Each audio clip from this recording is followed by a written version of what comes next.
این آغاز داستان است. پادشاهی کیومرث اولین ملوک عجم. پادشاهی قباد مثلا 120 سال بود. پادشاهی جمشید 700 سال بود. پادشاهی ضحاک 1000 سال بود. پادشاهی کیومرث اولین شاهان عجم 30 سال بود. سخنگوی دهقان چه گوید نخست، که تاج بزرگی به گیتی کی جست؟ کی بود آن که دیهیم بر سر نیاد، ندارد کس از روزگاران بیاد. دیهیم چی است؟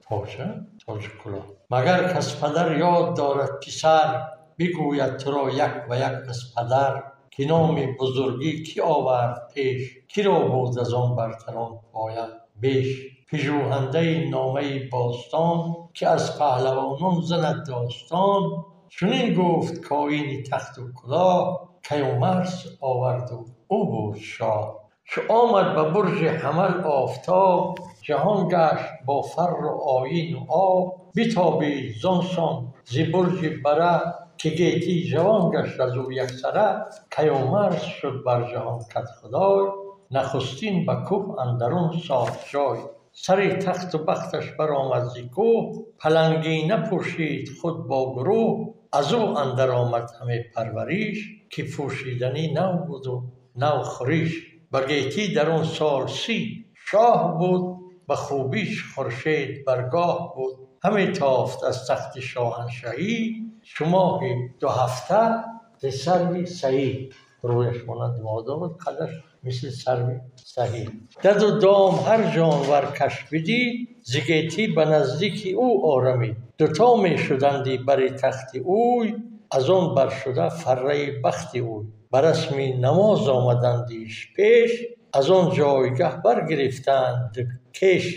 پسر بود مرو را یک خوب روی، هنرمند و همچون پدر نامجوی. سیامک بودش نام و فرخنده بود، کیومرث را دل بدو زنده بود. ز گیتی به دیدار او شاد بود، ز بس بارور شاخ بنیاد بود. به جانش بر از مهر گریان بودی، ز بیم جداییش بریان بودی. برآمد بر این کار یک روزگار، فروزنده شد دولت شهریار.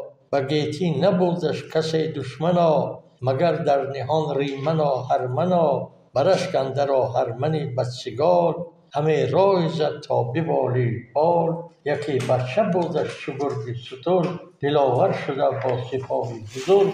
سپه کرد و نزدیک او راه جست، همه تخت و دیهیم کیشاه جست. جهان شد بر آن دیو بچه سیاه، ز بخت سیامک هم از بخت شاه. همه گفت با هر کسی راز خویش، جهان کرد یکسر پرآواز خویش. کیومرث زین خود کی آگاه بود، که او را به درگاه بدخواه بود. یکایک بیامد خجسته سروش، بسان پری پلنگینه پوش. بگفتش به این راز به راز این سخن در به در، که دشمن چی سازد همه با پسر.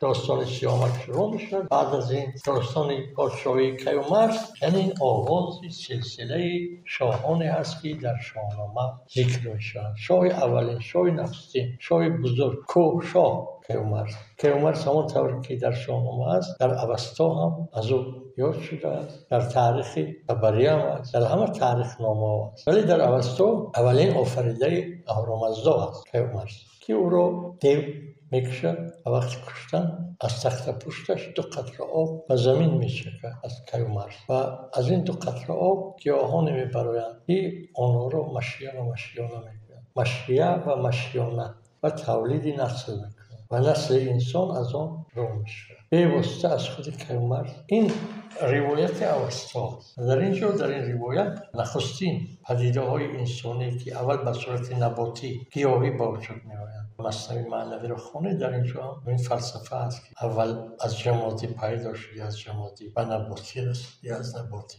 به حیوانی رسیدی، از حیوانی به بشری رسیدی. از بشری هم اگر همت کنید پر میبره و از ملائک برتر از ملائک میشه. لیکن مشیر و مشیانه رو در بعضی روایت ها همین مهرگیاه یا آدمگیاه، در بعضی روایت ها ریوس چکری میتونن. این اسطوره محض است. این اسطوره و خرافه است. به نظر خرافه میرسه. فردوسی انا همینجا ما امتیاز کار فردوسی رو در همون تاریخ تبری و تاریخ بلعمی دیگر هم همین گونه اساطیری است. تعریف کیومرث با همون خرافاتش. ولی فردوسی به این سر راه نمیده در شاهنامه فردوسی کمال کوشش رو به خرج میدهد که همون اساطیر رو هم منطق و روایتی آدمیانه دید، معتدل دید. فردوسی ریالیست است. این نخستین کسی که تخت میمونه خود را شاه میبیند. و دیگر چیزی که ما اونجا مشاهده میکنیم این است که نه تنها آدمان بلکه دام، یعنی چه حیوانات اهلی و چه حیوانات وحشی یا چه حیوانات درنده وحشی و چه حیوانات چرنده وحشی و او نیز تابع میشن. مرغان، پروران، دیوان، حتی همون دیوان میگه که ناسپاسی سر زد، یعنی از صفوف دیوان کسی با کینی او برخواست و الا اونها هم و در فرمان یک تا شاه و تخت او رو صاحب کردن خواستن. دیگه نگاه کنید یک چیز عجیب، ما تا همین سالهای نزدیک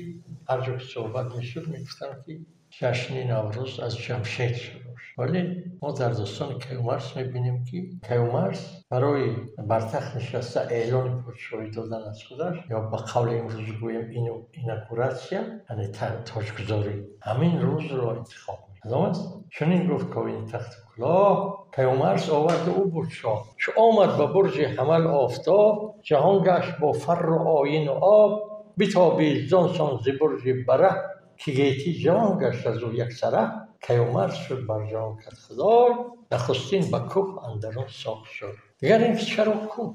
خب میتونست که مثلا در دشتی در پهناها، چون که شاه دیگر یک بودم رو در دشتی تصویر کرد، در پهناها تصویر. یک نام دیگری او کیشاه و یک نام دیگرش کوهشاه، شاه کوهستان. و این شاهنامه زمان تالیفش رو نگاه کنید، زمانی است که مثلا در جنگ قادسیه ایران شکست خورد، ایرانیان شکست خوردن، عقب نشینی کردن، در جنگ نهاوند شکست خوردن و یگانه پایگاهی که ایرانیان تا آخر با آن امید بسته بودن همین قسمت کوهستانی شرق ایران، خراسان. همه مقاومت ها از همین جو. قسمت غربی ایران دیگر خواب کرد، یک کم و بیش آذربایجان بود.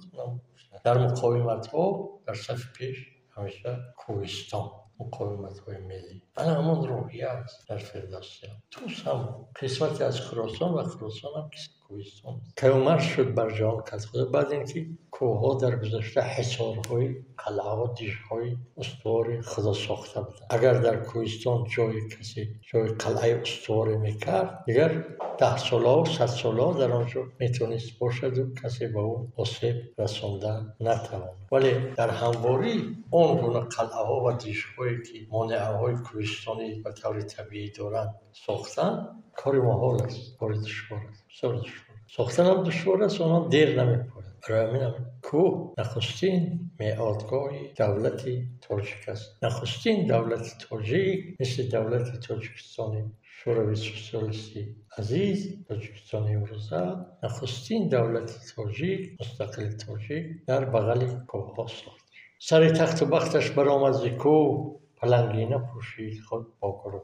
پلنگینه که لباس جنگ، تو چرم پلنگ، از پوست پلنگ لباس جنگ داشت. از او اندر آمد همه پرورش، که پوشیدنی نو بود و نو خورش. یعنی این کارها رو نو کیومرث آیین نهاده بود. مثلا مردم قطار چهارپایان شهر میچریدن میگشتن و گیتی در اون سال 30 شاه بود و خوبیش خورشید برگاه بود. همه تافت از تخت شاهنشهی، چو ماهی 2 هفته ز سرو سهی. دد و دام هر جانور کش بدید، ز گیتی به نزدیکی او آرمید. دوتا می شدندی بر تخت اوی، از آن بر شده فره بخت اوی. بر رسم نماز آمدندیش پیش، از آن جایگه برگرفتند کش. و یک پسر داشت، پسرش به نام سیامرغ و دیو سیاه در قصد در رشک میافتد. البته هر جایی که آباد شد اونجا دل حسود خراب میشود، فطرت بد به جنبش میآید، حتما باید کاری بکند، قوه اهریمنی حتما به حرکت شروع میکند.